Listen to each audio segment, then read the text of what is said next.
Hiya friends, Prepared Suburbanite back with you.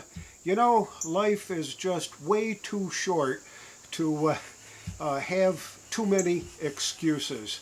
The reason that I say this is yesterday was my best friend's 72nd birthday.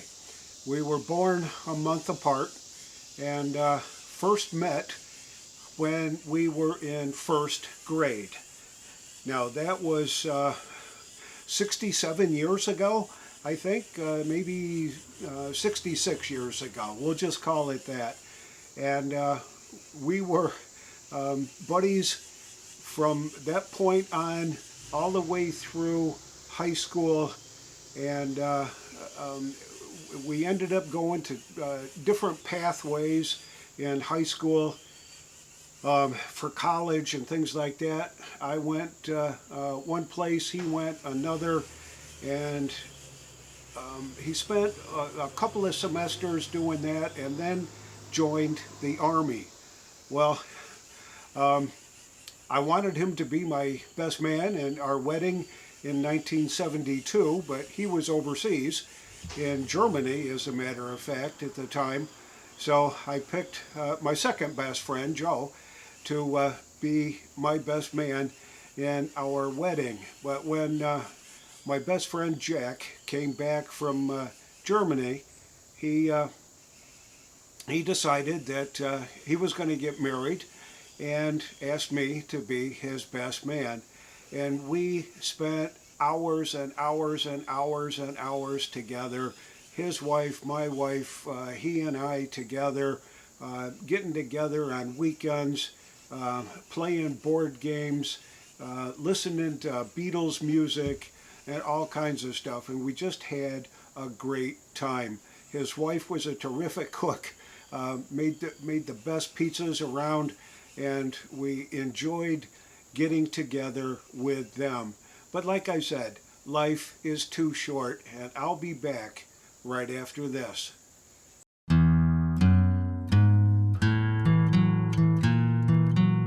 I just had to change out the battery in the camera there because it was blinking red on me. But anyway, I said life is way too short. We got a phone call this morning from our daughter, our oldest daughter, whose friend, Lance, who was kind of an unofficial member of our family, had passed away.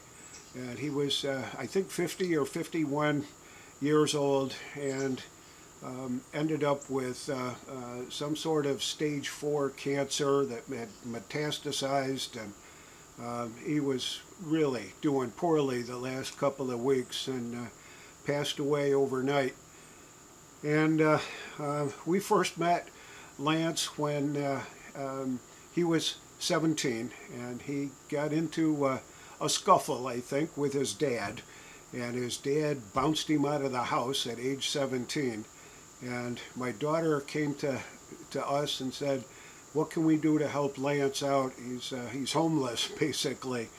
And I said, "Well, if he wants to share that extra bedroom, we can bring him in." And so we made a petition to the local court and asked for just permission, I guess, from the courts to take him in until he was at least 18 and could be out on his own. And he lived with us for about 6 months or so.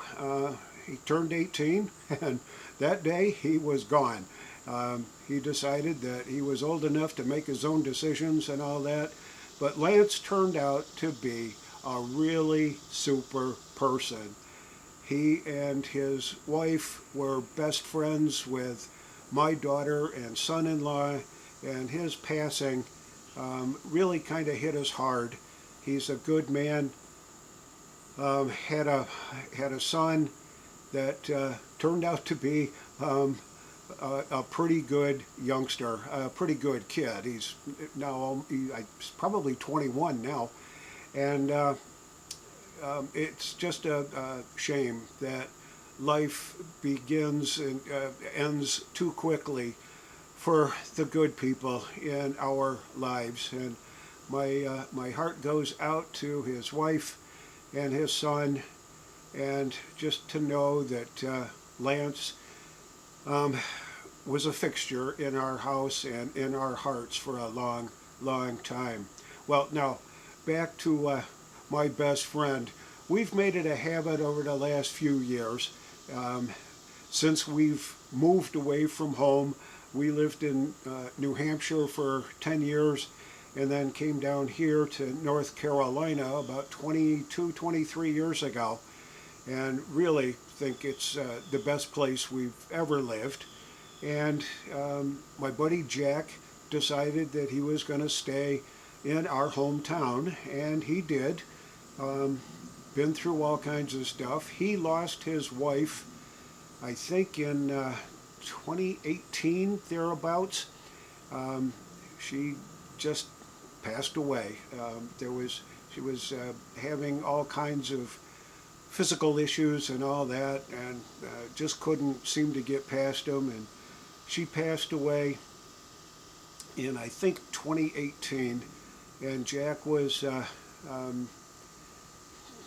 kind of out there by himself for quite a long time, and we were far enough apart that we really didn't get together all that often. And we'd see him from time to time when we'd make our trip back home, and reunions and things like that, family get-togethers, and we'd go back home and try to get together with Jack, and we would be successful from time to time, and other times we would just miss each other and all that. But we've made it a habit over the last few years or so to call him on his birthday, and we did that yesterday and spent about an hour and a half talking to him, finding out what he's up to, where he's living right now. He's got a new girlfriend, and they are tackling the rebuild of an old home and just having a grand old time. His kids are doing well. He came from a very big family, and they all seem to be doing pretty well. A couple of them have passed away since we last spoke, but he's from a family of 13, and so he's sort of in the middle. A couple of older brothers and a couple of older sisters, and a younger sister and a few younger brothers. So big family. As we were growing up together, I spent hours and hours and hours hanging out with that crew, with him, his brothers, sisters.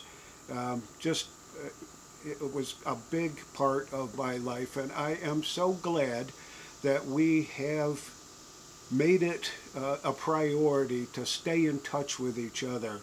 When my son passed away in 2017, Jack and his son drove all the way down from upstate New York down to North Carolina and showed up at the funeral home to say goodbye to John and express their condolences to us and all that. And we invited them to come to our house, and we sat in the living room and drank a couple of scotches and reminisced about old times. And it was a marvelous reunion after not having seen him for probably 5 years or so. But, you know, life is way too short. Relish the moments that you do have with the folks that you care about, with those high school friends, with grammar school friends, with college buddies. It's really worth the time and effort. This is the Prepared Suburbanite reminding you to be prepared always, and I'll see y'all on the next video.